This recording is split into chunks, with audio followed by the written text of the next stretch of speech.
Hi, I'm John Hornick. Welcome to lesson 62 of Chef's Apprentice, Learning to Cook Like a Pro, one small plate at a time. This lesson is sweet and sour umeboshi chicken ball with chili garlic aioli. The Japanese umeboshi plum is an acquired taste on its own. It's actually quite bitter, but it marries well with the rich sweetness of dark chicken meat and the spicy mayonnaise of this dish. Here you will learn to grind meat or finely chop it, and to make meatballs with a surprise center. Always keep meat as cold as possible when grinding or chopping to avoid the dangers of the danger zone. You will also learn an important new technique, deep frying.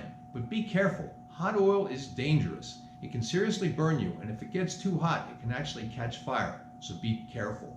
When food is added to the oil, the temperature will drop, so don't try to cook more than 2 or 3 of these meatballs per batch. The more food you add to the oil, the harder it will be to maintain the temperature. If the temperature drops, the food will absorb the oil and become soggy. Properly deep fried food will be crisp and light to medium golden and will not seem oily. Techniques today are grinding or finely chopping chicken, chopping, beating eggs, slicing, seasoning, making a stuffed meatball, dredging, processing, making a sauce, deep frying and keeping warm, and garnishing. So let's start cooking. Okay, let's talk about the mise en place for lesson 62, which is sweet and sour umeboshi chicken ball with chili garlic aioli. Now, the star of this show is the chicken thighs. We need 3 chicken thighs that have been skinned and boned. We've done that before in prior lessons. And then you want to either chop it or grind it up so it's very fine, okay? When you do that, try not to touch it with your hands, just touch it with the knife. And the best way to chop it and to get it very fine is to go like this. Not a rocking motion, but a chopping motion. The meat will lift up with the knife to some extent, but just keep going like that, rolling it over itself, chopping it in different directions, and you'll get a nice fine amount. Now we want to keep this cold. You want to keep it as cold as you possibly can while you're working, and then you want to put it right back into the refrigerator after you have chopped it. All right, the next supporting actor in this presentation is the umeboshi plum. Now, the umeboshi plum is a little guy. They come from Japan. They're very tart. You can buy these at Whole Foods. I got these off of Amazon, and they may come with a pit. Make sure you remove the pit. And then form it back, after you take the pit out, form it back into a plum-shaped ball. You'll need 8 of those if you're doing 8 small plates. We're making 1 chicken ball per guest, right? Then we'll need to have 1 tablespoon of finely chopped shallots, about 1 tablespoon. I'm sure I have more than that in here, but it doesn't need to be precise, as you've learned. About 2 teaspoons of finely chopped garlic.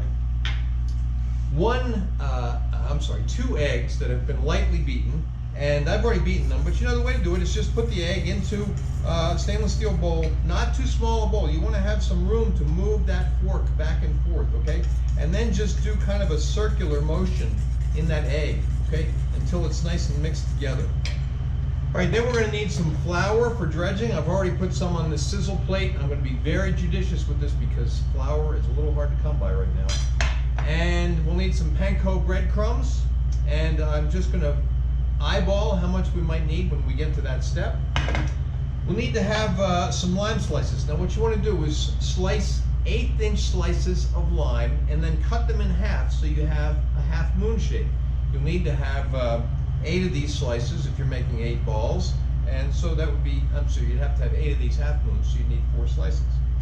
We'll need about 1/4 cup or so of light mayonnaise, and I'll measure that out later, or probably just eyeball it. Then we'll need some chili garlic sauce, and we'll need we'll need about 1 tablespoon of this chili garlic sauce. A little technical difficulty there, so there might be a little jumpiness in this video.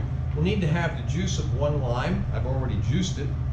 Then we'll need to have at least a quart, 32 ounces of canola oil. I have more than that here. You need to have at least that much. The more oil you have, then the hotter it will stay when you start to put the balls into it. Maintain your temperature, and less likely that the deep fried food is going to come out greasy or oily. Also need to have some kosher salt, and this pepper mill that keeps wanting to get knocked over. Okay, so that's all the ingredients. We'll break, come back, I'll show you the equipment for lesson 62. Okay, for equipment, we'll need a chef's knife. We'll also need a boning knife to get the bone out of the chicken thighs. Need to have a paring knife. This is really the best thing to get the pits out of those umeboshi plums.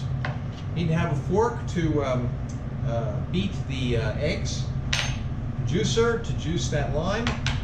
Need to have a bowl to mix the chicken with the shallots and the garlic. And I like to have a fairly wide, shallow bowl. I think it's easier to work with than to have a small or narrow or deep bowl.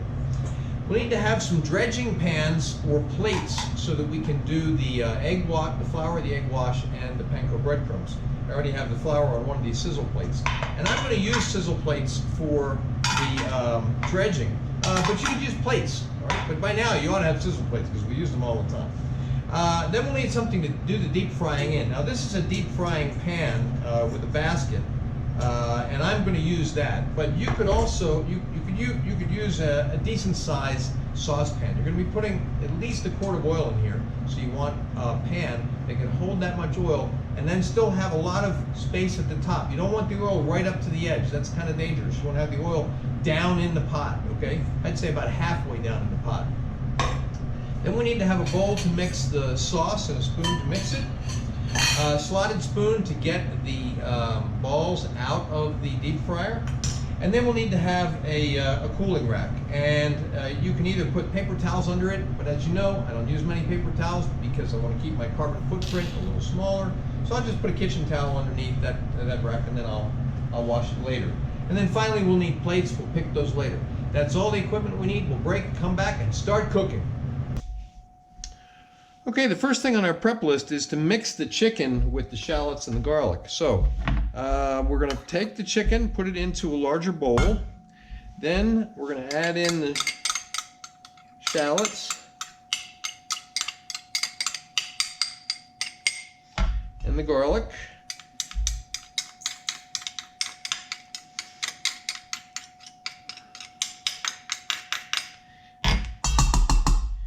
Then we want to add some salt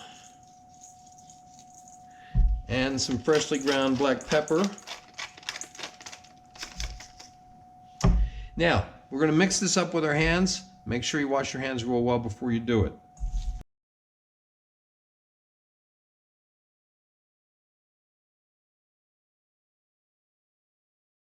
Okay, now we're going to make the chicken meatballs. And if you're making 8, you're going to need to divide this up into 8 equal amounts. Okay, I'm making 5, so I'm going to just have to eyeball it to see about how much I would need to make 5 equally sized meatballs. Now, what we want to do is take some of the meat in your hand and then press it flat into a patty in your palm. Then take one of the umeboshi plums, put it in the center, and then close your hand and the meat around that plum, and then roll it around in your hand until you have a nice round meatball. All right, we're going to repeat that process for the other 4.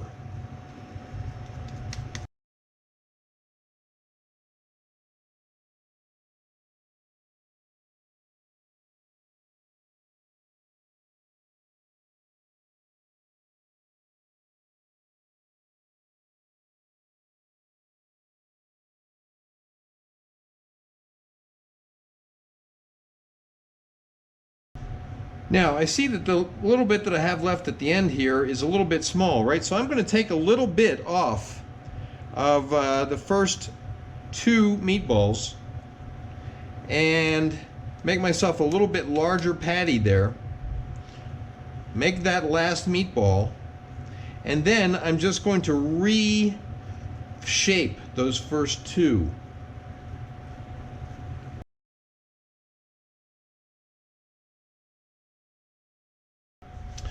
All right, next thing is to dredge the balls in the flour, egg, and panko breadcrumbs. So we're going to get first the flour here on our board. and then the egg, and then the panko breadcrumbs. Now, I'm trying to minimize waste here, so I put a relatively small amount of panko on this sizzle plate. If I need to add more, I'll add more. First, we roll them in the flour, then in the egg,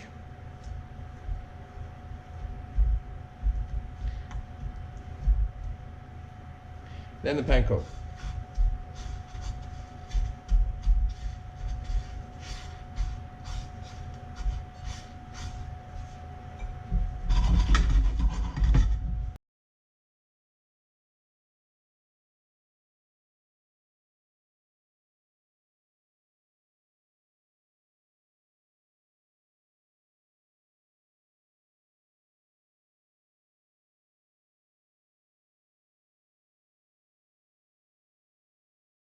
Okay, here we have 5 nice, almost the same size meatballs. We're going to put these into the fridge and let them chill until the meatballs are nice and firm. They'll probably take about a half an hour or so, maybe 40 minutes. Now we're going to make the chili garlic aioli sauce, and I've already put about 1/4 cup of the mayonnaise into this bowl. I just eyeballed it. Now we're going to put about a heaping tablespoon of this chili garlic sauce in there. Now, this is not an actual tablespoon, right? So it's more of an eyeball thing, right? It's about a heaping tablespoon. Then we're going to add some lime juice, and I don't want this to be too soupy, so I'm just going to add a little bit of the lime juice to start, and then we're going to add a little bit of salt and a little bit of pepper. And then we're going to mix it up, and then we're going to taste it. Now I can see it can still take a little bit more lime juice. It's not too soupy. Have extra lime juice? Use it for something else.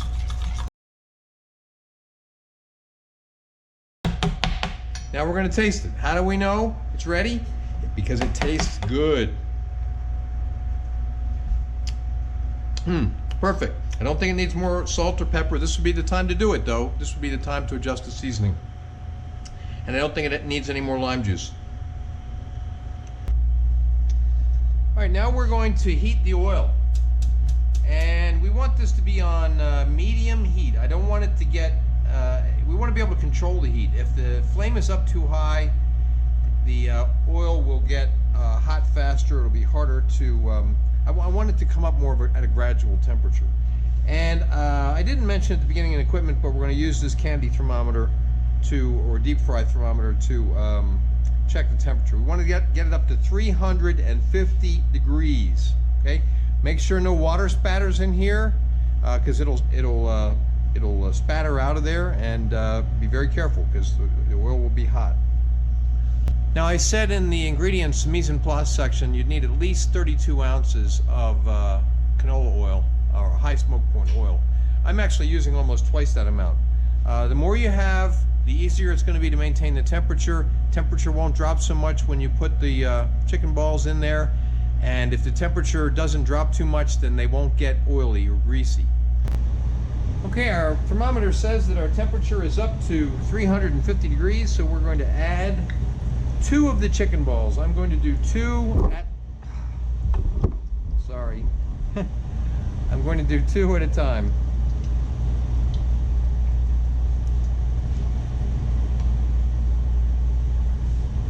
Now the idea is that we want these to be medium golden, and we want the internal temperature to be 165 degrees. That's the magic temperature for chicken. You don't want to eat chicken less than 165 degrees. Since this is a ground chicken ball, it's okay if it's even hotter than that. And I will probably check the internal temperature with an instant read thermometer, which you could do as well. But if you have medium color on your the deep frying, then you probably have the right internal temperature. Okay, it's been about 5 minutes, and our chicken ball is looking nice and golden. Okay, now I'm going to take that out of there and put that onto the cooling rack. Then I'm going to check the temperature of the oil, and if it's at 350, then I'm going to put in the next two.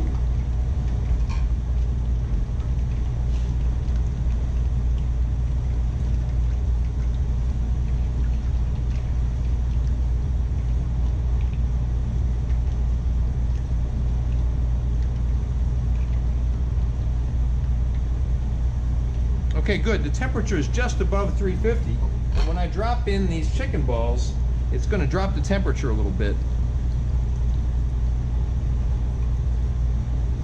And again, we'll let those go for about 5 minutes. Okay, the second batch has been about 5 minutes. They look beautiful, beautifully golden. And I'm going to put in, check my oil, and then put in the last one. You're keeping these warm while we're doing these batches.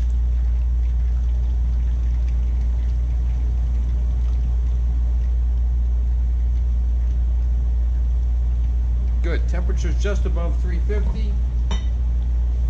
Put in the last one and give it 5 minutes. Okay, time to plate. Very simple to plate. We're going to take a dollop of the chili garlic aioli sauce. Remember, you're going to have to divide this among the number of umeboshi chicken balls that you made.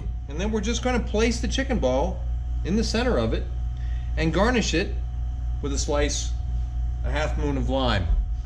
Okay, that is the conclusion of lesson 62, sweet and sour umeboshi chicken ball with chili garlic aioli. You can see photos of the final dish at my Instagram, which is @Chef's Apprentice. Cook like a pro. Next up is my version of a Philly cheesesteak. Please remember to subscribe to my channel, and thanks for watching.